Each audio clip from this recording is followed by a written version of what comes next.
안녕하세요. 건강한 생활 방식입니다. 예, 오늘 활성산소 두 번째 시간인데요. 활성산소 잡는 운동 습관에 대해서 알아보겠습니다. 활성산소는 사실 나쁘지도 좋지도 않아요. 정말 우리한테 필요하기도 하고, 소량 있을 때는 좋은 역할을 해주고, 또 너무 많을 때는 신체에 스트레스를 주어서 노화나 만성 질환의 원인이 되기도 합니다. 그래서 활성산소 정말 잘 관리해야 돼요. 그런데 이제 활성산소를 생산하는 방법이 운동이기도 하지만 또 그걸 잡는 방법이 또 운동이기도 해요. 그래서 이번 시간에서는 활성산소를 어떻게 하면 잡을 수 있을지, 운동을 통해서 어떻게 잡을 수 있을지 알아보겠습니다. 활성산소를 꼭 관리하고 싶은, 반드시 관리하고 싶은 두 가지 이유가 있습니다. 첫 번째는 안티에이징입니다. 음. 기대 수명이 늘어나고 있는데 그러니까 이제 '나이 들어서도 좀 더 건강하게 오래오래 살고 싶다. 건강 수명을 늘리고 싶다.' 이게 사실 제가 이 유튜브 채널을 시작한 이유거든요. 건강 수명을 늘리는 건강한 생활 방식 여러분들과 공유하고 싶어서요. 근데 또 하나의 소망은 '나이 들어서도 좀 아름답고 싶다. 아름답고 젊어 보이게 늙고 싶다.' 그런 욕망도 있어요. 제 욕심이 너무 과한 건가요? 예. 그런 생각 다들 하실 거예요. 그런데 이제 안티에이징을 위해서 피부과 시술이나 이런 것에만 의존할 것이 아니라 우리가 평상시에 생활 습관을 관리하면서 그래도 피부 노화를 조금 더 더디게 주름지는 것들 이런 거 좀 더디게 할 수 있을 거예요. 그게 바로 활성산소 관리에 있을 거라고 저는 생각합니다. 두 번째는 동맥경화 관리예요. 동맥경화는 사실 누구나 생길 수 있는 겁니다. 누구한테나 생길 수 있고 생활 습관 관리가 잘 되지 않으면 당연히 생길 수 있는 거예요. 동맥경화 관련해서 이제 동맥경화가 원인이 되는 질환이 심혈관 질환, 뇌혈관 질환 요런 거잖아요. 근데 사망 통계를 보면은 이 두 개를 합치면 사망률 2 위가 되거든요. 그러니까 너무나 중요한 거죠. 우리나라 국민들 뭐 전 세계인들에게 다 중요한 거죠. 근데 동맥경화를 생기는 이유가 우리가 흔히 나쁜 콜레스테롤, LDL 콜레스테롤의 그 수치가 높아서라고 알고 있어요. 그거 맞는 말이에요. 근데 거기에 또 하나 중요한 역할을 하는 게 있어요. 바로 활성산소입니다. 왜냐하면 활성산소가 이 LDL 콜레스테롤을 산화시키면 산화된 LDL 콜레스테롤이 되거든요. 옥시다이즈드 LDL 콜레스테롤이라고 여기다 써 놨는데 그러면 LDL 콜레스테롤이 산화되면 더 찐득찐득해져요. 더 찐득찐득해지면 어떻게 되냐면 혈관에 더 잘 달라붙게 돼서 동맥경화가 더 잘 일어나게 됩니다. 제 환자분 중에 이런 분이 계셨어요. 60대 중반 여성분이었고 그분이 가족력을 보니까 다 뭐 형제, 뭐 부모님, 형제 자매 부모님이 다 심근경색, 뭐 뇌혈관 질환 이런 게 다 있으신 거예요. 근데 이분이 LDL 콜레스테롤 수치가 한 160을 넘었어요. 160에서 한 170 사이 정도 됐는데 그 정도면 약물 치료하는 수준이거든요. 근데 이분 경동맥 초음파랑 이런 혈관 검진을 했는데 굉장히 깨끗하신 거예요. 그래서 제가 여쭤봐서 "이 어떻게 이렇게 관리를 하셨냐?" 했더니 자기가 워낙에 어렸을 때부터 가족들이 이제 이런 동맥경화성 질환이 많아서 어렸을 때부터 그런 동물성 지방이 들어간 음식, 튀긴 음식, 고기 이런 것은 일절 안 먹고 채소 요런 거 위주로 식습관을 가져가셨다는 거예요. 그래서 제가 그분을 보면서 무엇을 느낄 수 있었냐면 'LDL 콜레스테롤이 높은 게 유일한 이유가 아니다. 그것을 LDL 콜레스테롤이 높아도 생활 습관 관리를 통해서 그래서 '동맥경화를 예방할 수 있겠구나.' 이런 생각을 하게 되었답니다. 자, 앞 시간에 설명드린 활성산소에 대한 이야기를 간단히 정리하고 넘어갈게요. 우리가 활성산소가 무엇이냐? 우리가 밥을 먹으면 그걸 활동하는 에너지로 바꾸잖아요. 운동 에너지로 바꾸는데 그 과정이 세포 소기관인 미토콘드리아에서 일어납니다. 그래서 미토콘드리아의 내막에 전자전달계라는 이런 이제 전자전달계 컴플렉스를 거쳐서 여기를 어 막 이렇게 지나가면서 ATP라는 것이 나오게 되거든요. 우리 에너지 동전인데 요 과정에 이 미토콘드리아 내막의 전자전달계를 돌아가면서 활성산소가 어쩔 수 없이 나오는 거예요. 운동을 많이 하거나 뭐 많이 먹거나 그러니까 많이 에너지가 대사되면 더 많이 생기겠죠. 네, 그래서 이것을 이제 비유적으로 자동차의 배기가스에 비유를 할 수 있습니다. 자동차 굴러갈 때 배기가스 나오잖아요. 네, 그래서 자동차가 많이 주행을 하게 되면 배기가스 많이 나오잖아요. 그거랑 똑같은 거예요. 우리 몸도 많이 먹고 운동 많이 하면 활성산소 많이 나오게 돼 있어요. 음. 지금까지 설명에서 보면 운동을 하는 것이 마냥 활성산소 스트레스를 높이는 것처럼 생각이 되잖아요. 그런데 사실 그렇지가 않아요. 운동을 적당히 하면 활성산소 스트레스를 잡아줄 수가 있답니다. 그런 일은 어떻게 일어나게 되냐면요. 이제 운동을 하지 않는 상태예요. 여기 그래프에서 보시면 운동을 하지 않는 상태입니다. 운동을 하지 않는 상태에서는 그러니까 세덴터리 라이프스타일, 이 신체 활동량이 굉장히 떨어지는 좌식 생활만 하는 상태죠.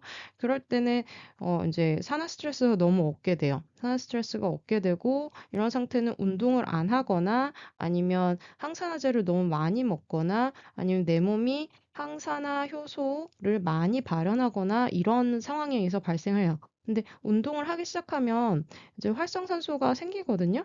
활성산소가 생긴단 말이에요. 그럼 우리 몸이 어떻게 대항하냐면 이걸 다시 떨구려고 반응을 해요. 어떻게? 어떻게 반응을 하냐면 우리 몸은 항산화 성분을 만들어낼 수가 있거든요. 그래서 우리 몸이 만들어내는 항산화 물질이 많아지는 거예요. 네. 그래서 이 우리 몸이 항산화 물질을 만들어내기 시작하기 때문에 활성산소 스트레스를 역으로 잡을 수가 있는 거예요. 자, 그래서 운동을 하게 되면 활성산소 스트레스가 늘어나기 때문에 이걸 잡으려고 항산화 성분을 우리 몸이 만들어내다 보니까 산화 스트레스에 대한 대항을 더 잘할 수 있는 상태가 되는 거예요, 몸이. 몸이 적응을 하게 되는 거죠. 그래서 그러다 보니까 산화 스트레스에 대해서 몸이 그 손상을 수복할 수 있는 그 능력도 높아져요. 산화 손상을 수복할 수 있는 능력도. 그런데 운동을 여기서 더 많이 하게 된다. 이제 이 최정점, 운동으로 인해서 얻는 긍정적인 효과가 최정점인 여기가 최정점이거든요. 운동을 딱 이만큼만 했을 때 여기까지가 제일 좋은데 그 이상으로 하게 된다. 그러면 활성산소 스트레스 더 많아지고 이제 이 정도 넘어가게 되면은 몸이 감당할 수가 없어요. 몸이 만들어내는 항산화제로 이제 감당할 수 있는 수준을 넘어가는 거거든요. 그렇게 되면 어떻게 되냐면 너무 많은 산화 스트레스가 쌓여서 염증 반응이 잘 일어나고 인슐린 저항성이 증가되고 인슐린 저항성 증가되면 이제 당뇨가 생기는 거잖아요.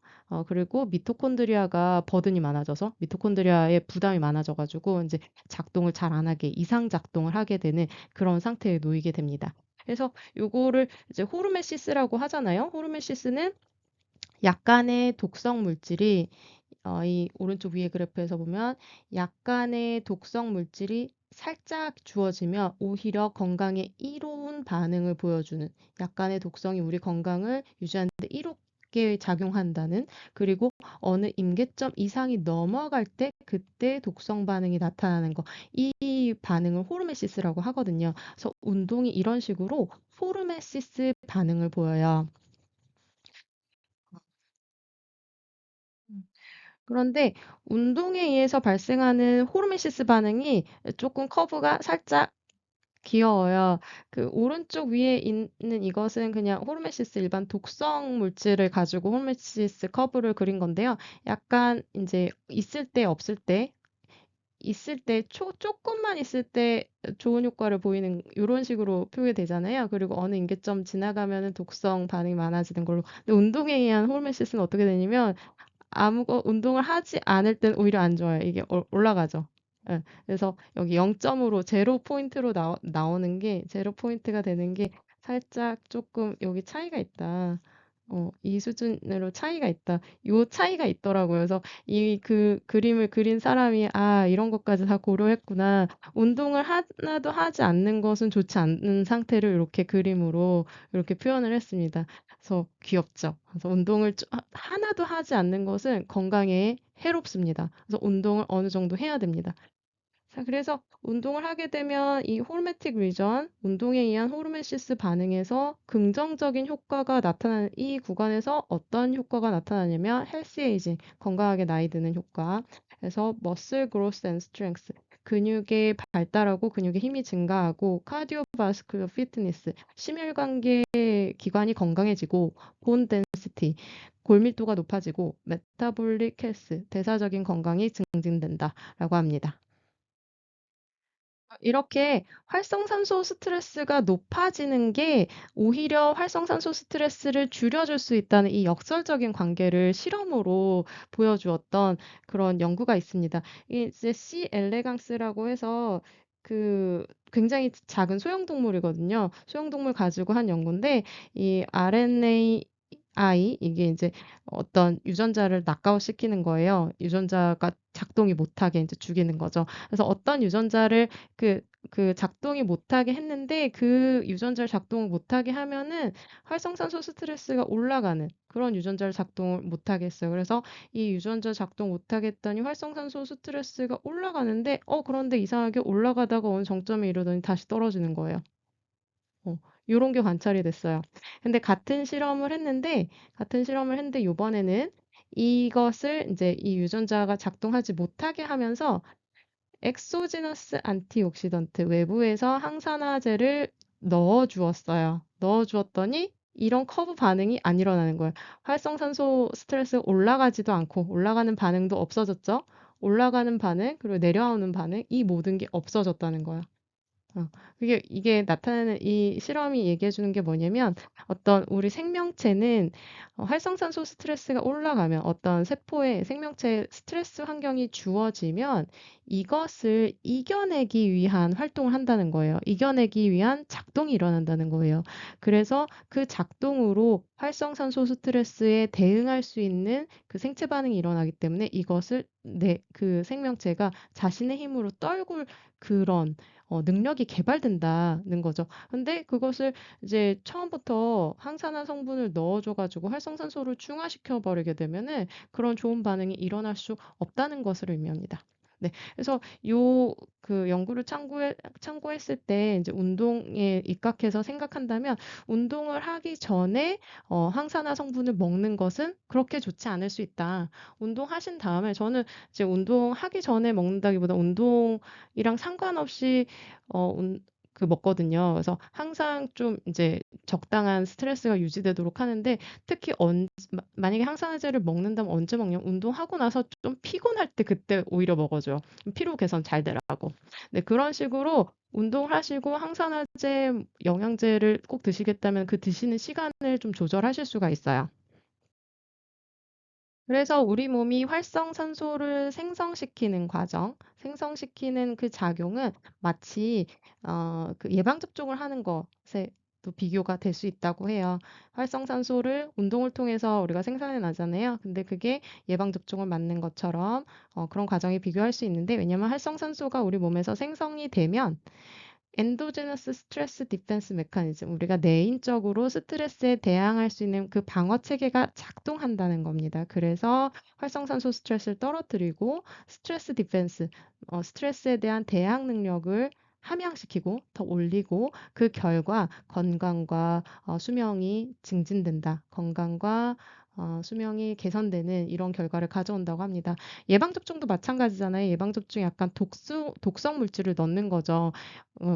이제 세균이나 바이러스 죽은 그런 산물이나 아니면 약독화된 세균이나 바이러스를 집어넣는 게 예방접종이잖아요. 그러면서 면역 반응을 일으키는데 이 면역 반응이 일어나면 감염 균체가 죽게 되고 면역력이 증강되고 그럼으로써 건강과 수명이 개선된다.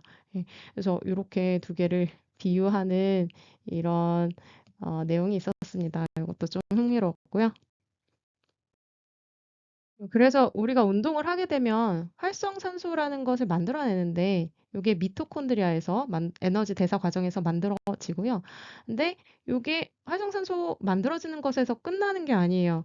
여러 가지 유전자를 발현을 시킵니다. 이 유전자를 발현시킨 결과 좋은 결과가 나타나는 거예요. 스트레스에 대한 대항 능력이 올라가고 항산화 효소 우리 몸이 자발적으로 만드는 항산화 효소의 농도가 올라가고 그런 과정을 통해서 우리 몸이 항상성이 유지될 수 있게 그런 좋은 작용이 일어남으로써 건강과 수명 증진에 도움이 된다고 정리해 볼 수 있겠습니다. 운동을 하면 그래서 항산화 능력이 오히려 증대가 됩니다. 그래서 건강한 사람들은 운동을 이제 그 표준적인 두 블럭만큼만 할 때랑 운동량을 늘릴 때랑 운동 세 블럭만큼 할 때랑 이렇게 어떻게 되냐면 어떤 통증이나 만성 통증이나 그런 과정이 있으면 운동을 하면 통증을 좀 덜 느끼게 돼요. 그런데 만성 통증이 있는 사람들은 좀 달라요. 만성 통증이 있는 사람들은 이 만성 통증이 약간 만성 염증에 의해서 생기거든요. 이미 활성산소 스트레스가 이렇게 어마어마하게 쌓인 상태예요. 이런 상태에서 운동을 하는 것은 통증 개선에 도움이 되지 않고 오히려 이게 이제 이 활성산소 스트레스는 이 환자분 내 몸이 우리 인간 몸이 해결할 수 있는 역치를 넘어선 거잖아요. 그럼 운동을 하게 되면 이 상태에서 운동을 하게 되면 활성산소 더 쌓여요. 더 쌓이기만 해요. 그러니까 운동을 하면 더욱더 피곤해지고 더욱더 아파지는 거죠. 하이퍼알제시아가 생겨요. 그런데 이런 사람들은 그럼 어떻게 해야 되냐? 이 활성산소 스트레스를 먼저 제거해 줘야 돼요. 제거해 준 다음에 이 만성 통증 있는 사람들은 활성산소 스트레스를 제거해 준 다음에 운동을 하면 통증 완화에도 도움이 될 수가 있어요. 자, 그러면 현재 나의 활성산소 스트레스 상태는 괜찮은 것인지, 그리고 운동량은 적절한 것인지 평가할 수 있는 방법 알려드릴게요. 일단 본인 스스로 세 가지를 평가를 해보셔야 됩니다. 첫 번째로 피로감, 현재 피로감이 있는지 여부를 잘 살펴보시고, 현재 운동을 하시는지 여부를 두 번째로 살펴보세요. 그 다음에 운동 간격과 강도, 즉 운동량이죠. 운동량을 살펴보셔야 되세요. 그래서 먼저 피로감이 있다. 피로감이 있고 운동을 하지 않는다. 이 경우를 살펴보겠습니다. 2번에 해당돼요. 그래서 피로감이 있고 운동을 전혀 하지 않으면서 신체 활동량이 많지 않다면 이 피로감은 운동을 안 해서 생긴 피로감일 수가 있어요. 뭔가 뻑적지근한 거예요. 활동을 하지 않아서. 이럴 때는 운동을 가볍게 시작해 보시면 좋아요. 그런데 이렇게 운동을 시작하고 나서 더욱 피곤해진다면, 더욱 피로해진다면 운동을 중단하셔야 됩니다. 이 피로는 내가 몸에 활성산소가 많이 쌓여 있어서 발생한 피곤함일 수 있거든요. 그래서 먼저 그 활성산소를 좀 제거해 주는 게 필요해요. 그래서 1-2주간은 최소 과일 섭취량을 충분히 해본 다음에 몸의 피로감이 조금 개선이 되면 그때 다시 운동을 가볍게 해보시는 게 좋습니다. 그다음에 피로감이 있고 운동을 정기적으로 하시는 분이에요. 피로감이 있고 운동을 정기적으로 하는 1번의 경우에는 이 피로감이 운동을 많이 해서 생긴 거일 수가 있거든요. 그러면 운동량을 다시 보셔야 되세요. 내가 하는 운동의 간격과 강도를 보고 내가 너무 운동을 많이 하는 거 아닌지 그걸 점검을 해 보셔야 되세요. 그래서 너무 많다 싶으면 운동을 쉬거나 줄이셔야 되고 만약에 나는 이 운동량을 유지하고 싶어. 그런 분들 계시거든요. 운동하는 거 정말 좋아하시는 분들. 그런 분들은 어떻게 해야 되냐면 평상시 드시는 채소, 과일의 섭취량을 늘리셔야 됩니다. 피로감을 느끼지 않을 수준까지. 네. 그다음에 피로감이 없고 운동을 정기적으로 하시는 분이에요. 이 경우 딱 좋은 거죠. 그래서 3번에 해당하는 경우인데 운동량이 딱 적절한 거예요. 활성산소 지금 몸에서 발생하는 것도 적절하고 그러면 현재 운동량을 유지하시면 되세요. 그리고 피로감이 없고 운동을 하지 않는다. 이런 분들은 건강을 위해서 운동을 좀 시작하면 좋겠어요. 네, 그리고 운동에 대해서 주먹구구로 어떤 운동이 건강하냐? 저는 가볍게 하시라고 말씀드려요. 가볍게 하는 운동. 가벼운 운동이 안전합니다. 그다음에 운동을 하실 때 하루 건너서 운동하게 되면은 약간의 손상이 생겨요. 근육이나 인대나 이런 게 손상을 받잖아요. 그럼 몸이 그거를 복구할 시간이 필요합니다. 한 하루 이틀 주면 되거든요. 그래서 하루 이틀 건너서 가볍게 이렇게 하시는 운동 권유드립니다. 자, 그럼 다음으로 이 운동을 많이 하시는 분들 운동을 줄여야 된다고 제가 말씀드렸는데 그러면 요거는 어떻게 무엇을 기준으로 해야 될까요? 네. 다음 슬라이드.